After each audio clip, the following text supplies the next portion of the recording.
guess the WWE Saudis are ready for a little Elimination Chamber music.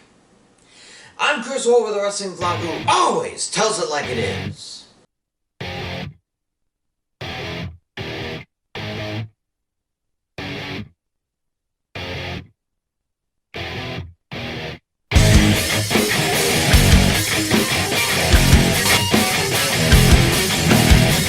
For the first time, a WWE premium live event that is only played in the US is being held abroad. This isn't a crown jewel, a super showdown, or even a greatest Royal Rumble. This PLE is not specifically for the KSA, and it's the only major speed bump on the road to WrestleMania. The Omicron wave has ebbed, and although there are still about 1,000 new cases a day in the kingdom, the deaths are minimal, and so I guess they're ready for another PLE in order to fill Mr. McMahon's near-empty coffers.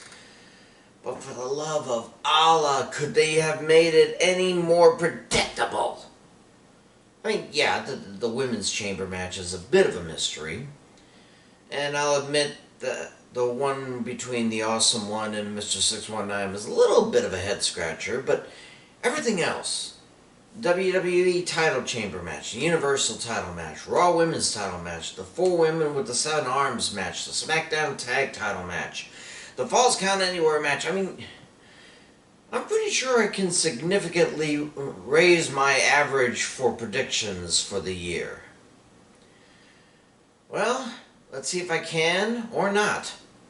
Here are my predictions for Elimination Chamber 2022. Start with Rey Mysterio versus The Miz. Alright, here's the thing. If they don't have Dominic turn on Papa during this match, they are wasting this young man's talent and heritage. There have been rumors ever since the Mysterios lost the tag titles that there was gonna be a split up, and I dare say a lot of fans have been waiting expectantly for it. Sure, everything seems peachy for Papa and Hijo, but the best turns happen when you least expect it. And being in front of those screaming Arabs in Jeddah may be the last place we expected.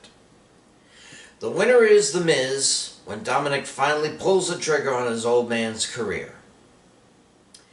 Ronda Rousey and Naomi versus Sonya Deville and SmackDown Women's Champ Charlotte Flair. This appears to be the year of the woman in the Middle East. 12 women will compete today. Almost think a women's greatest Royal Rumble is in the works. In any case, with Rousey having one arm tied behind her back, Deville and Flair think they have an advantage and can concentrate on destroying Naomi once and for all. But the thing is, Deville has only competed in one proper match since going loser leaves back in August 2000 in the 2020. Of course, Rousey's not been in a proper match in nearly 3 years, but unlike Deville, I'm sure she was keeping up with her training, even with a kid.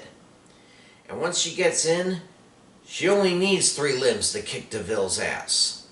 You know, as long as Naomi keeps Flair out of their biz. Winners are Ronda Rousey and Naomi. Falls Count Anywhere match, Drew McIntyre versus Madcap Moss. Seriously, McIntyre needs to make sure that Happy Corbin stays out of this.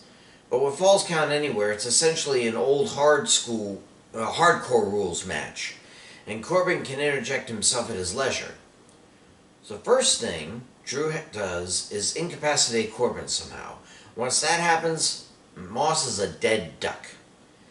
Now, of course, I seriously doubt Drew will drown him in the Red Sea, as he said. First of all, I don't think the stadium's on the banks, or that close to it anyway.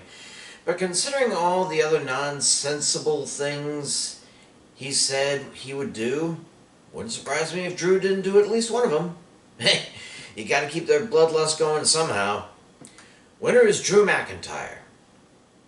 SmackDown Tag Team title match, Usos versus Viking Raiders. Okay, these guys, this team formerly known as the War Raiders, are in serious danger of going the way of the Vaudevillains if something major doesn't happen. The who, you say? Exactly. They've been nothing but a kitschy duo in helmets and fur since they came in, and they've never been taken seriously as a title contender. Well, except once before the pandemic, but that was over after 3 months to a slapped-together team. How can they possibly be considered faves against literal brothers? Eric and Ivar may be thick as bros, but Jay and Jimmy are bros, twins even. Not saying the Usos are unbeatable, just that if they want to still eat at the table where sits their cousin, they'd better not lose. Winners and still champs, the Usos. Women's Elimination Chamber match, winner to face Raw Women's Champ at WrestleMania. It's obvious that everyone who is anyone on the Raw Women's roster is in this match, all former champs and or recent contenders for it.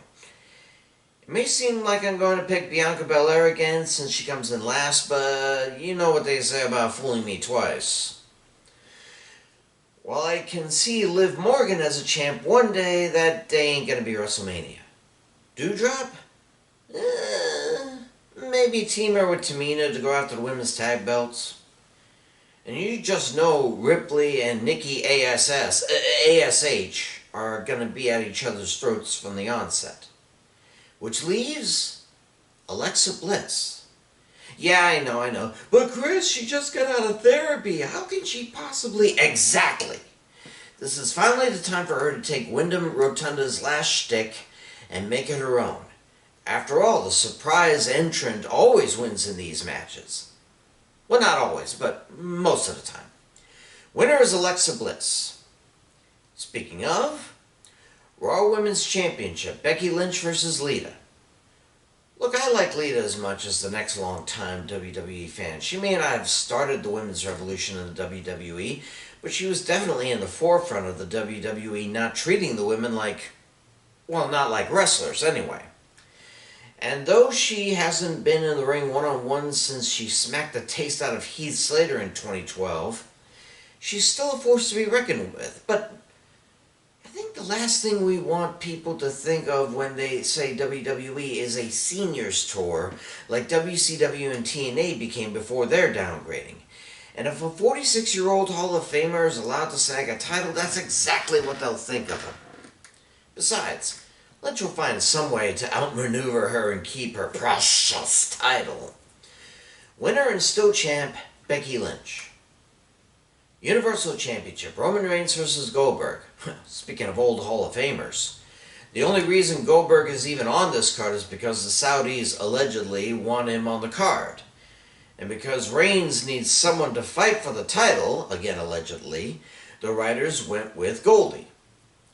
This is not all right. Could they not find someone else, anyone else for Goldberg to fight while Roman coasts to his inevitable loss at WrestleMania? The only good news is that according to reports, this is the last match on Goldie's current contract. They pushed the first of his 2022 matches to Crown Jewel in 2021, so this is his only match this year.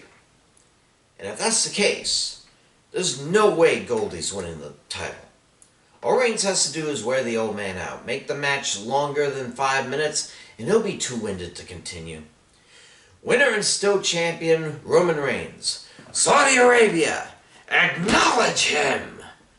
I wanted to say that in Arabic, but I didn't want to butcher it too much. Finally, Elimination Chamber match for the WWE Championship. Despite my confidence as to who will win, I think this will be a very interesting and entertaining match. It should be especially brutal and exceptionally risk-taking, which is everything you want in a chamber match, really. However, that doesn't make the match any less predictable. First of all, Riddle? Really? Now, I heard he was supposed to have won the Royal Rumble, but well, that was one decision I'm glad Shane McMahon changed. Riddle is secondary title material at best. Austin Theory? This is just another thing for Mr. McMahon to be disappointed about him in him. AJ Styles? He has potential, no doubt about it. He might do well enough to score a title match at WrestleMania. Seth frickin' Rollins? Again, a potential, but not a winner today. That, of course, leaves Brock Lesnar and the almighty WWE Champion Brock Lesnar, who I believe will be the last two in and the last two remaining. But all this talk about Lesnar and Reigns going title for title at WrestleMania, just a bunch of hooey. Wouldn't surprise me if Reigns interfered somehow like he did at Royal Rumble. If ever there was an idea worse than Riddle WWE Champion, it's Lesnar vs. Reigns Unified WWE Champion. I am actively praying against that. Winner and still champion, Bobby Lashley. Those are my picks. And may World War III not erupt further to the north during the event. I'm Chris Wolvie, the wrestling blogger who always tells it like it is. Stay safe, and I'll see you